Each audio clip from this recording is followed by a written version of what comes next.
How's it going, everybody? Welcome back to the Dreamstead. I'm Kai, and today we're going to talk about getting plucked.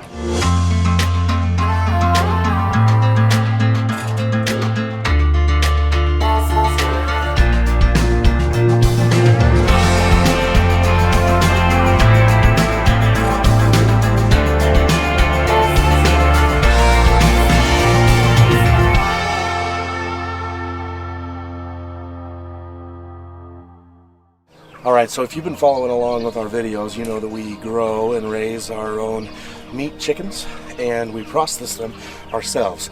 We don't take them to a processing factory or facility to have them butchered or anything like that. We just do it all ourselves. And one of the biggest steps, or one of the biggest things with processing your own chickens is plucking them and getting them plucked thoroughly and quickly.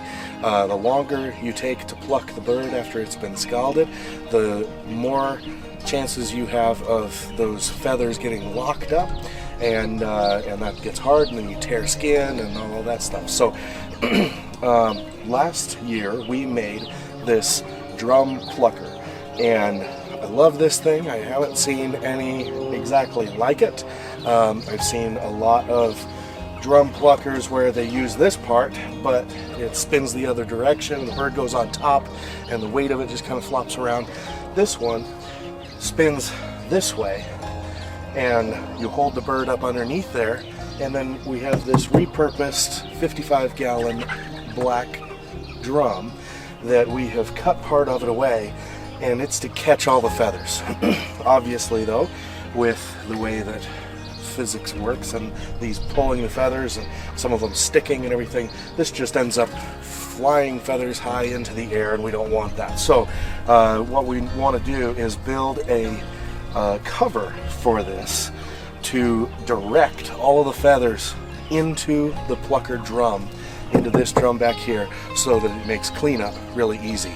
For that, we are going to be repurposing yet another 55-gallon what used to be a chemical or water barrel. This one was food grade barrel, and so we are going to cut a section of it out to make this curved shroud over this.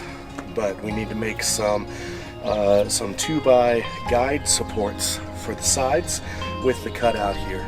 Alright, I'll give you a real quick walk around here of this plucker. So what we did was repurposed a old swamp cooler that we got for free, and we used a bunch of lumber that we had laying around that we got for free, and we used all of these pieces from the swamp cooler, which we got for free, and we used this drum here that we got for free, and now we're using this drum that we got for free. The only things that we purchased on this is some wire, a housing box, a single gang box, electrical box for the original switch for the swamp cooler that we got for free, and this 6-inch PVC pipe we had to purchase, and then we purchased some not caster wheels, just some regular 4-inch wheels, and then we have these handles here. We could pull it back onto the wheels and pull it around really easily.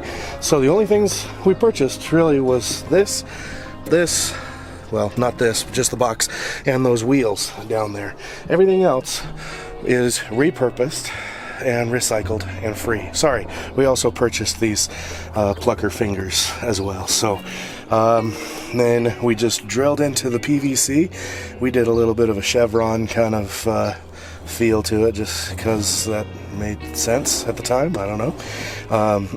But then this motor spins from this pulley, spins this wheel, which turns the drive shaft that was from the swamp cooler fan, and then we turned down some wood blocks to fit onto that drive shaft, and we just did that on the wood lathe, made those deals, and then added some screws into the bracket, the original bracket from the swamp cooler, to put that on there.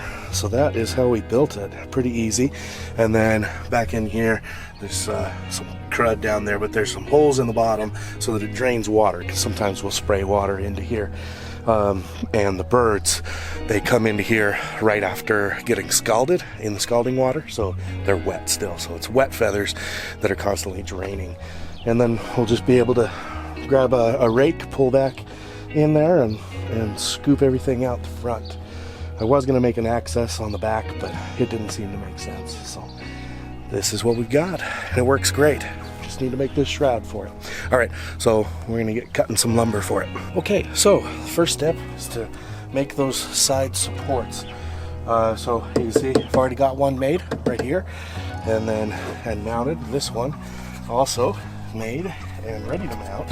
So had to cut out around the drive shaft here, and then it lines up with this front edge so that we can bring that shroud down here and then curl it up, bring it down, and tuck it in. So then I can just attach with these boards here. So this is just a 2x6 and a 2x4 that we have kind of shaped up here to make work for what we need. Again, reusing things that were around here. These pieces of these stakes that we used on the concrete pad that came out in a recent video. So yeah, it's all part of the game, doing things sustainably and using recycled materials. This direct recycling is our favorite. All right, so I figured I'd show you a little bit about what I'm doing here. So I've already got this side cut.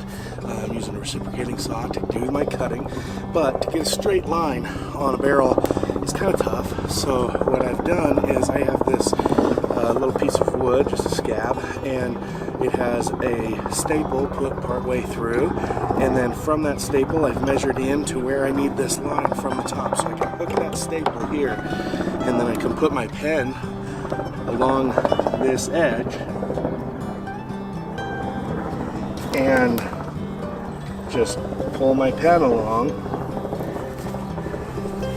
and I get a nice straight line for my saw to follow. Pretty easy.